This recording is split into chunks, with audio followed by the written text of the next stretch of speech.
یا آپ نے پل بنوائے ہیں یا سڑکیں بنوائی ہیں یا کوئی اور کام آپ نے ٹھیکے پہ دے کے کروایا ہے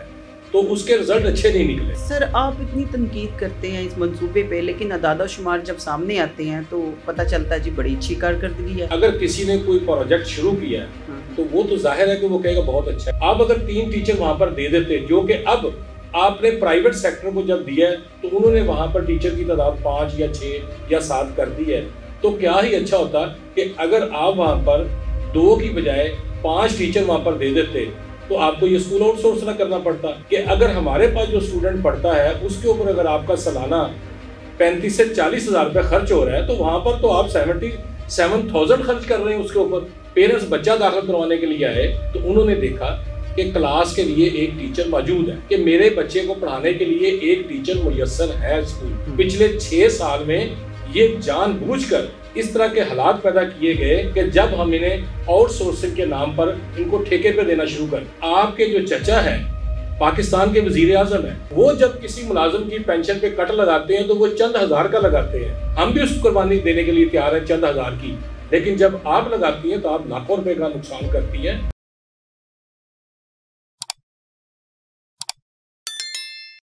السلام علیکم ناظرین، میں ہوں سائمہ نواز اور آپ دیکھ رہے ہیں QC TV. حکومت نے اچھے نتائج دیکھتے ہوئے مزید 10,500 اسکول جو ہیں سرکاری اسکول وہ ٹھیکے پہ دینے کا فیصلہ کر لیا ہے. اکتوبر میں نجی شعبے کے حوالے سے یہ اسکول جو ہیں وہ حکومت سونپنے جا رہی ہے. اس حوالے سے ہمارے ساتھ موجود ہے ٹیچر یونین پنجاب کے جنرل سیکرٹری رانا لیاقت صاحب. رانا لیاقت صاحب، آپ ہمیں یہ بتائیے گا کہ حکومت نے آپ کی تمام تر دھمکیوں کے احتجاج کے باوجود بھی پھر فیصلہ کر لیا ہے کہ 10,500 اسکول جو ہیں وہ ٹھیکے پہ دیں گے. اچھا، یہ بیان میں نے بھی سنا تھا، لیکن میں چونکہ اس کو اس لیے ایکسیپٹ نہیں کروں گا کہ 10,500 اسکول جو ہیں وہ دیے جا چکے ہیں. اچھا، تو مجھے نہیں سمجھ آ رہی کہ اگر 10,500 مزید یہ اسکول دینے جا رہے ہیں تو اس کا مطلب ہوا کہ وزارت تعلیم ختم ہو جائے گی، سول سیکٹریٹ ختم ہو جائے گا، تو پھر سیکٹری ہمارا پنجاب ایجوکیشن فاؤنڈیشن کا جو MD ہے، جو چیئرمین ہے، اس کا مطلب وہ سیکٹری ایجوکیشن کی جگہ لے لے گا. کہ اگر 10,500 یعنی کہ 21,000 اگر ادارے آپ 1.5 یا 2 سال میں ان کو بقول آپ کے کہ ٹھیکے پر یہ دے رہے ہیں، میں اس کو آؤٹ سورس کہہ رہا ہوں، ٹھیک ہے، تو ہے وہی قسم ٹھیکے کی کہ جی آپ ہم سے 1,500 روپے لے لیں اور فی اسٹوڈنٹ جو ہے نا ان کو تعلیم دیں، اس کے اخراجات جتنے ہیں اسکول کے اور ٹیچرز کی جو ماہانہ تنخواہ ہے وہ بھی آپ نے ادا کرنی ہے. تو اگر ٹھیکے داری کا نظام دیکھیں تو اس ملک میں بڑا بھیانک ہے. کہ آپ دیکھیں آپ نے جتنی بھی ٹھیکے پہ بلڈنگز بنائی ہیں یا آپ نے پل بنوائے ہیں یا سڑکیں بنوائی ہیں یا کوئی اور کام آپ نے ٹھیکے پہ دے کے کروایا ہے تو اس کے رزلٹ اچھے نہیں نکلے. ایک تو اس کی کاسٹ بہت زیادہ بڑھ جاتی ہے، بالکل ایسے، ٹھیک ہے، اور دوسرا جو اس کا معیار ہے وہ نہیں رہتا. سر آپ اتنی تنقید کرتے ہیں اس منصوبے پہ، لیکن اعداد و شمار جب سامنے آتے ہیں تو پتہ چلتا ہے جی بڑی اچھی کارکردگی ہے. ہاں، کارکردگی اور حکومت بھی مطمئن ہے. دیکھیں اگر کسی نے کوئی پروجیکٹ شروع کیا ہے تو وہ تو ظاہر ہے کہ وہ کہے گا بہت اچھا ہے. بہت اچھا ہے. دیکھیں اگر اسی پرائمری اسکول میں جہاں پر 2 ٹیچر تھے اور 100 بچے وہاں پر پڑھ رہے تھے، آپ اگر 3 ٹیچر وہاں پر دے دیتے جو کہ اب آپ نے پرائیویٹ سیکٹر کو جب دیا ہے تو انہوں نے وہاں پر ٹیچر کی تعداد 5 یا 6 یا 7 کر دی ہے، تو کیا ہی اچھا ہوتا کہ اگر آپ وہاں پر 2 کی بجائے 5 ٹیچر وہاں پر دے دیتے تو آپ کو یہ اسکول آؤٹ سورس نہ کرنا پڑتا، آپ ٹیچر کی ریکروٹمنٹ کرتے. آپ نے 2018 کے بعد تو ٹیچر کی ریکروٹمنٹ ہی نہیں کی. تو ان 6 سالوں میں جو ٹیچر ریٹائر ہوئے یا پروموٹ ہو گئے یا آگے پیچھے ہو گئے ان کی جگہ پہ تو آپ نے ٹیچر رکھا ہی نہیں، اور الٹا آپ نے یہ کہنا شروع کر دیا کہ جی ہمارے پاس تو ٹیچر زیادہ ہیں. ٹیچروں کی تو 1,20,000 ویکنسیاں خالی تھیں اور ان میں سے بھی آپ نے 26 یا 30,000 ویکنسی جو ہے آپ نے وہ ختم کر دی ہے. تو دیکھیں اب عربی ٹیچر جو ہے یا IT ٹیچر جو ہے یا ڈرائنگ ٹیچر جو ہے، اب اس کو اسکول میں ایک ہوتا ہے. اب اس کے اوپر اگر آپ کہیں کہ STR نکالیں گے تو STR نہیں نکل سکتی. آپ انٹرنیشنل جب چلے جاتے ہیں تو دیکھتے ہیں اسٹینڈرڈ جو ہے وہ پرائمری لیول پہ 25 سے 30 بچوں کا ہے اور مڈل اور ہائی لیول پہ تقریباً 35 سے 40 بچوں کا ہے. آپ اپنے دانش اسکول کا موازنہ کر لیں کہ دانش اسکول میں اس وقت جو STR ہے وہ تقریباً 20 کے قریب ہے اور سینٹر آف ایکسیلنس میں تقریباً 31 کے قریب ہے کہ وہ بھی تو آپ کا ہی ڈپارٹمنٹ ہے نا, جس کو آپ فلی فنڈڈ کر رہے ہیں, آپ اس کو بے تحاشا پیسہ دے رہے ہیں کہ اگر ہمارے پاس جو اسٹوڈنٹ پڑھتا ہے اس کے اوپر اگر آپ کا سالانہ 35 سے 40 ہزار روپے خرچ ہو رہا ہے تو وہاں پر تو آپ 77,000 خرچ کر رہے ہیں اس کے اوپر. وہاں پر تو آپ نے وافر مقدار میں کلاس 4 بھی دیے ہوئے ہیں. آپ حیران ہوں گے کہ اس وقت جو دانش اسکول ہیں جن کی تعداد 16 کے قریب ہے کہ 11 کے قریب ہے, ان میں جو کلاس 4 ہے نا, ان کی تعداد اسٹوڈنٹ کی تعداد کے اوپر 8 کے اوپر ایک کلاس 4 آتا ہے ہمارا. جبکہ ہمارے تو بیشتر تعلیمی ادارے ہزاروں پرائمری اسکول ایسے ہیں کہ جہاں پر آپ کے پاس نائب قاصد نہیں ہے, سویپر نہیں ہے, چوکیدار نہیں ہے. تو آپ کہتے ہیں کہ یہ ادارہ, آپ دیکھیں ایک پیرنٹس جب بچہ داخل کروانے کے لیے آتا ہے تو وہ دیکھتا ہے کہ میرے بچے کو پڑھانے کے لیے استاد موجود ہے یا نہیں ہے. جب اس کو یہ پتا چلے گا کہ یہاں پر 100 بچے ہیں اور 2 ٹیچر ہیں تو وہ اس سوچ میں پڑتا ہے کہ میرا بچہ جس کلاس میں پڑھے گا کیا اس کو ٹیچر میسر آئے گا کہ نہیں آئے گا. اور اب پرائیویٹ سیکٹر میں جب آپ نے ٹھیکے پہ اسکول آؤٹ سورس کیے تو وہاں پر تعداد کیوں بڑھی کہ جب پیرنٹس بچہ داخل کروانے کے لیے آئے تو انہوں نے دیکھا کہ کلاس کے لیے ایک ٹیچر موجود ہے, چاہے وہ میٹرک پاس ہے, چاہے وہ ایف اے پاس ہے, چاہے اس کو 8,000 روپے دیا جا رہا ہے, چاہے اس کو 7,000 روپے دیا جا رہا ہے, لیکن وہ مطمئن ہو گیا کہ میرے بچے کو پڑھانے کے لیے ایک ٹیچر میسر ہے اسکول میں. جبکہ گورنمنٹ سیکٹر میں یہ سچویشن انہوں نے خود پیدا کی. پچھلے 6 سال میں یہ جان بوجھ کر اس طرح کے حالات پیدا کیے گئے کہ ہم اداروں کو اس نیچ پہ لے جائیں کہ جب ہم انہیں آؤٹ سورسنگ کے نام پر ان کو ٹھیکے پہ دینا شروع کر دیں. بالکل ایسے ہی ہے. تو جب آپ فنڈ نہیں دیں گے, آپ ہیومن ریسورس نہیں دیں گے تو کس طرح تعلیمی ادارے چلیں گے. اور اب بھی میں وزیر تعلیم کو جو کہ کوشش کر رہے ہیں کہ میں کسی نہ کسی طریقے سے اس نظام کو چلا پاؤں, لیکن یہ اس وقت تک نہیں چلے گا جب تک آپ اساتذہ جو ہیں پر کلاس ایک ٹیچر نہیں ہوگا پرائمری اسکول میں, اس وقت تک آپ کا پرائمری تعلیم کا نظام جو ہے وہ چل نہیں پائے گا. رانا صاحب, جس سپیڈ سے یہ مطلب آؤٹ سورس کرنے جا رہی ہیں, ٹھیکے پہ دینے جا رہے ہیں, آئندہ چند سالوں میں تو یہ سارے اسکول جو ہیں پرائیویٹ شعبے کے پاس چلے جائیں گے, تو اساتذہ کا کیا مستقبل؟ دیکھیں, ہم نے جو پچھلے سال بھی جو اسکول آؤٹ سورس ہوئے تھے تو ان کا ایک پروگرام تھا کہ یہ جو ہم 10,500 اسکول آؤٹ سورس کرنے جا رہے ہیں, ان میں سے جو ٹیچرز آئیں گے ان کو گولڈن شیک ہینڈ کے ذریعے یا کسی اور طریقے سے ملازمت سے نکال دیں گے. لیکن اس کے اوپر جو ایجیٹیشن ہوا, ایجیٹیشن میں پھر ہمیں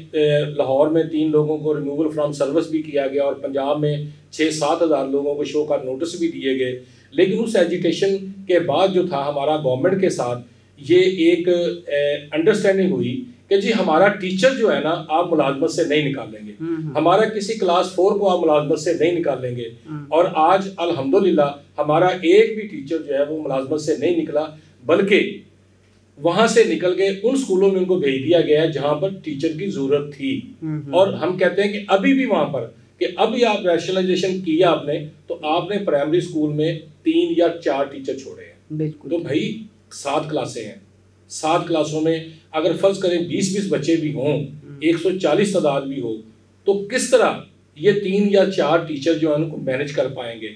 کیونکہ ہر کلاس کے لیے آپ کو ایک ٹیچر دینا پڑے گا. اگر آپ نہیں دیں گے تو پھر آپ والی بات جو ہے وہ سچ نظر آ رہی ہے کہ یہ آئندہ آنے والے سالوں میں یہ اسکولوں کو اس نیچ پہ لے جائیں گے کہ ان کو فنڈز نہیں دیں گے, ان کو اساتذہ مہیا نہیں کریں گے, تو بالآخر پھر وہ بھی آؤٹ سورس یا ٹھیکے کی طرف چلے جائیں گے. اور جب ٹھیکے کی طرف چلے جائیں گے تو میں یہ سمجھتا ہوں کہ اس قوم کی بدقسمتی ہوگی کہ جو 1972 میں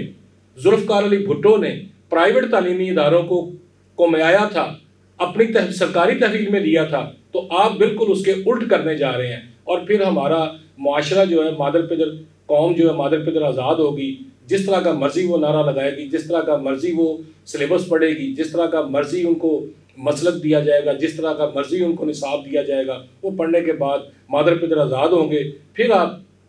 کس طرح اس ملک کی حفاظت کر پائیں گے؟ کیونکہ اس ملک کی حفاظت اسی کہ فوج ایک, اس کے بعد نصاب ایک. رانا صاحب مجھے یہ بتائیں, آئے روز تو آپ وزیر تعلیم کے ساتھ مذاکرات میں نظر آتے ہیں, ان کے ساتھ بات چیت, لیکن ابھی تک آپ ان سے اپنے جو مطالبات منوانے میں کامیاب کیوں نہیں ہوئے ہیں؟ دیکھیں, کیا یہ صرف فوٹو سیشن کی حد تک ہے؟ ہاں, میں اس کی طرف بھی آتا ہوں. یہ بھی ان کی مہربانی ہے کہ کچھ ایشوز پر دیکھیں, اس وقت جو بیوروکریسی ہے وہ کسی سطح پہ بھی جو وہ یہ نہیں چاہتی کہ اساتذہ کی تنظیمیں جو ہیں ان کو آن بورڈ لیا جائے، لیکن چونکہ وزیر تعلیم جو ہیں وہ پولیٹیکل پارٹی سے تعلق رکھتے ہیں، ان کا یہ خیال ہے کہ اساتذہ تنظیموں کو بھی آن بورڈ لیا جائے، اور جس سطح پہ بھی وہ ہمیں آن بورڈ لیتے ہیں ہماری کوشش ہوتی ہے. اب انہوں نے ریشنلائزیشن میں ہمیں آن بورڈ لیا، ہم نے ان کو بتایا کہ جی آپ ایسے کریں کہ جن کی اساتذہ کی عمریں 55 سال سے زائد ہیں آپ ان کو ریلیکس کرتے ہیں. اچھا. لیکن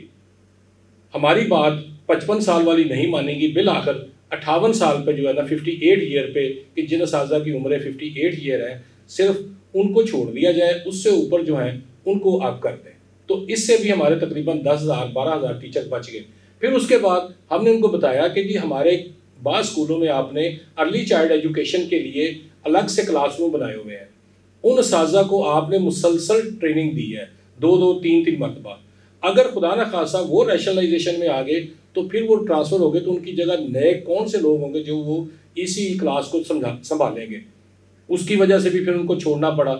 4-5 ہزار وہ لوگ بچ گئے. پھر اس کے بعد ہمارا یہ بھی موقف تھا کہ ایک استاد معذور ہے یا کسی کرونک ڈیزیز میں مبتلا ہے، فرض کریں اس کو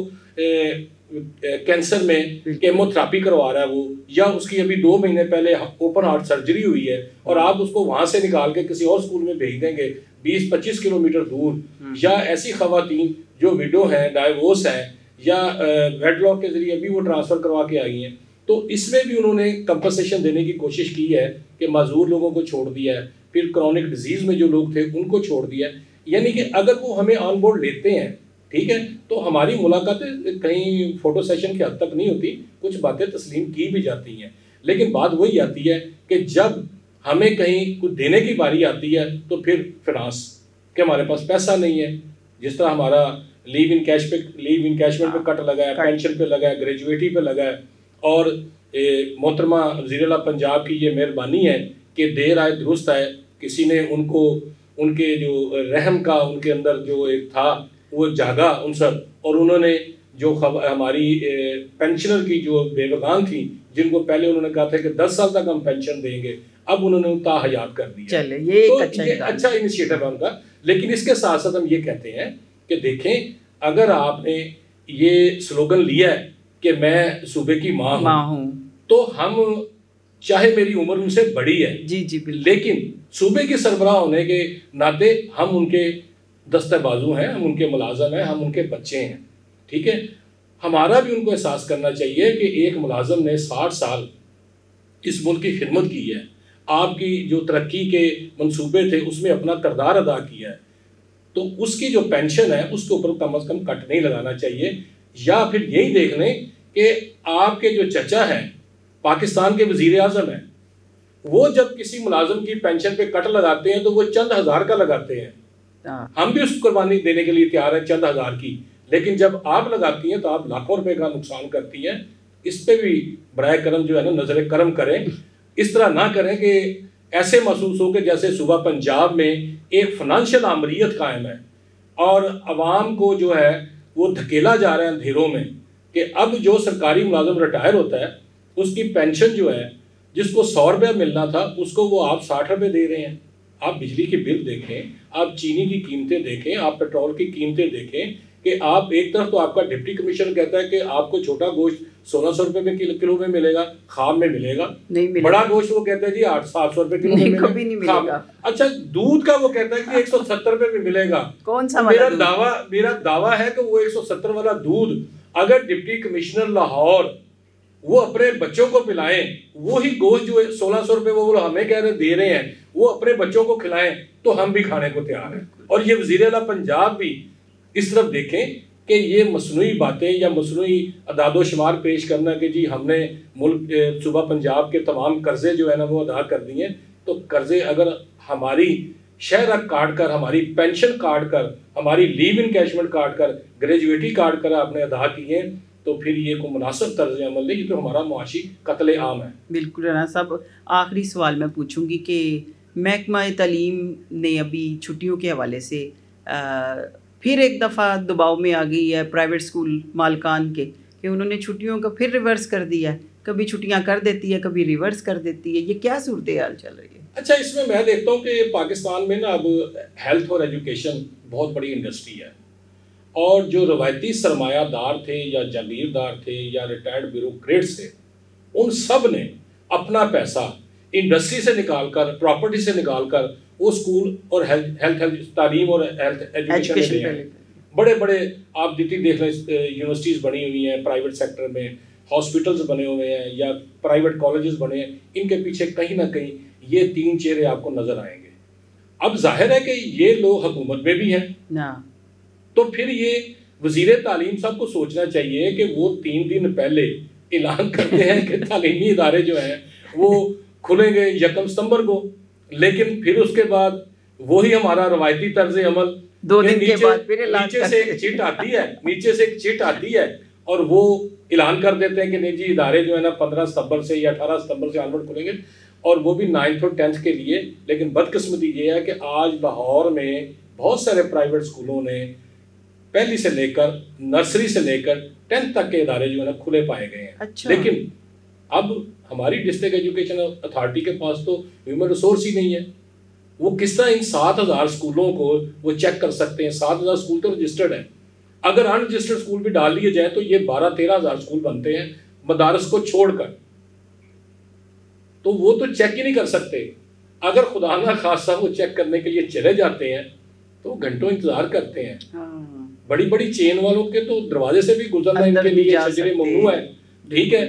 وہ تو کسی نہ کسی کی ٹرانسفر کا بھی موجب بن جاتا ہے بھی آپ نے وہ اسکول کیوں وزٹ کیا ہے. تو اس لیے میں یہ سمجھتا ہوں کہ پنجاب میں ایک ایجوکیشن ایڈوائزری کونسل بننی چاہیے, جس میں سرکاری اساتذہ کی جو تنظیمیں ہیں, اسٹیک ہولڈر, یہ بھی اس میں شامل ہوں, پیرنٹس بھی شامل ہوں, پرائیویٹ سیکٹر کو بھی شامل کریں, اور ان کے سامنے وہ تمام حالات و واقعات رکھے جائیں کہ ہم اگر اسکول کھولنے جا رہے ہیں تو یہ صورتحال ہے, اگر اسکول کو مزید تعطیلات کو ہم نے ایکسٹینڈ کرنا ہے تو اس کے لیے یہ رپورٹس ہیں کہ سیلاب آ رہا ہے یا بارشیں ہیں یا موسم جو ہے بڑا کروشل ہے, تو اس کے لیے ہم ان کو 10-15 دن آگے لے کے جا رہے ہیں. لیکن دیکھیے پرائیویٹ سیکٹر نے اپنا بزنس کرنا ہے, اگر وہ اسکول نہیں کھولیں گے تو لوگ ان کو فیس نہیں دیں گے. ابھی پچھلے دنوں میں آپ دیکھ لیں چھٹیاں شروع ہوئی ہیں تو انہوں نے سمر کیمپ کے نام پر بھی ان کو اجازت دی کہ جی آپ سمر کیمپ کے نام پر اپنے اسکول کھولیں, چھاپے بھی پڑے, سب کچھ ہوا. یہ تو شو کا نوٹس کی جاتا ہے. کیا کوئی ایک ادارہ بتائے نا کہ جس کو آپ نے 1 یا 2 یا 3 لاکھ روپے جرمانہ کیا ہو یا اس کی چین کو جو ہے آپ نے بین کر دیا ہو. بھائی وہ بڑے لوگ ہیں, کیونکہ ان کے ہاتھ جو ہیں اس وقت وہ بیوروکریسی میں بھی ہیں, سیاست اسمبلیوں میں بھی ہیں, اور معذرت کے ساتھ ہمارے جو ایجنسیز کے لوگ ہیں جو ریٹائر ہوتے ہیں وہ بھی ان کے ساتھ ہیں. تو اس لیے میں یہ سمجھتا ہوں کہ وہ شعبہ طاقتور ہے اور وزیر تعلیم کمزور ہے ان کے سامنے. ٹھیک ہے وہ بات کرتے ہیں, اوپن کرتے ہیں بات, لیکن کہیں نہ کہیں انہیں بھی بیک فٹ پہ جانا پڑتا ہے. اور اس کی وجہ یہی ہے کہ ہمارے جو بدقسمتی یہ ہے کہ ہم نے 78 سالوں میں اس ملک میں کبھی بھی کوئی ایک ادارہ ایسا قائم نہیں کیا جو ہمارا 10 سالہ کوئی منصوبہ یا کوئی پالیسی مرتب کرے. اب دیکھیں سابقہ گورنمنٹ نے کہا کہ یہ جو پنجاب ایگزامینیشن کمیشن کا جو امتحان ہے یہ بچوں میں نقل کا موجب بن رہا ہے, اور یہ حقیقت بھی تھی. لیکن جو ہی پیکٹا مارزے وجود میں آیا ہے تو اب جناب وزیر تعلیم صاحب نے کہہ دیا کہ جی یہ 5ویں اور 8ویں کا امتحان ہوگا. پھر اس کے بعد آہستہ آہستہ انہوں نے کہا نہیں سر 8ویں کا امتحان ہوگا 20% کا ہوگا. بھائی وائے بھی آپ پرائیویٹ سیکٹر کو کیوں نہیں اس میں لاتے؟ آپ پنجاب ایجوکیشن فاؤنڈیشن جو اسکول آپ آؤٹ سورس کرنے جا رہے ہیں ان کی کارکردگی کو چیک کرنے کے لیے پیک کا امتحان لازمی قرار کرے نا. بھائی انہوں نے جب وہ QTC کا امتحان لیتے ہیں تو 100% ہے, جب آپ کہتے ہیں کہ آپ کا ایگزام پنجاب ایجوکیشن فاؤنڈیشن کا پنجاب ایگزامینیشن کمیشن لے گا تو پیپر آؤٹ ہو جاتے ہیں. اس کا کیا مطلب ہے کہ وہ اپنے پروجیکٹ کو یا اپنے جو بچہ ہے ان کا اس کو اچھا دکھانے کے لیے وہ ہر بار استعمال کر جاتے ہیں. وافر فنڈز ہیں پرائیویٹ سیکٹر کے پاس, اور مجھے تو خطرہ ہے کہ آنے والے دنوں میں ہمارے بورڈز کے جتنے چیئرمین, کنٹرولر اور سیکرٹریز ہیں یہ بھی کسی نہ کسی انہی کی وساطت سے نہ لگ جائیں یہاں پر. تو اس لیے بڑی بھیانک صورتحال ہے, اور اس کے اوپر ہمیں غور کرنا چاہیے کہ وزیر تعلیم صاحب کی کوشش ہے کہ میں نظام میں بہتری لاؤں، میں میرٹ کو یہاں پر رائج کروں، لیکن ہم نے دیکھا کہ جب سی اوز کا انٹرویو ہوا، ٹیسٹ ہوا، اس کے بعد جو ہے ڈیپٹیز کا ہوا، ہم نے اس میں بھی لوگ لگتے دیکھے ہیں کہ جو ٹیسٹ بھی نہیں کوالیفائی کیا، جنہوں نے امتحان بھی نہیں دیا، وہ بھی لگے ہوئے ہیں. تو لہٰذا رانا صاحب یہ پاکستان ہے، یہاں کچھ بھی ہو سکتا ہے، یہاں پالیسی بنتی اور بگڑتی رہے گی. ناظرین اگلے پروگرام تک کے لیے ہمیں دے اجازت، دیکھتے رہیے. اللہ حافظ.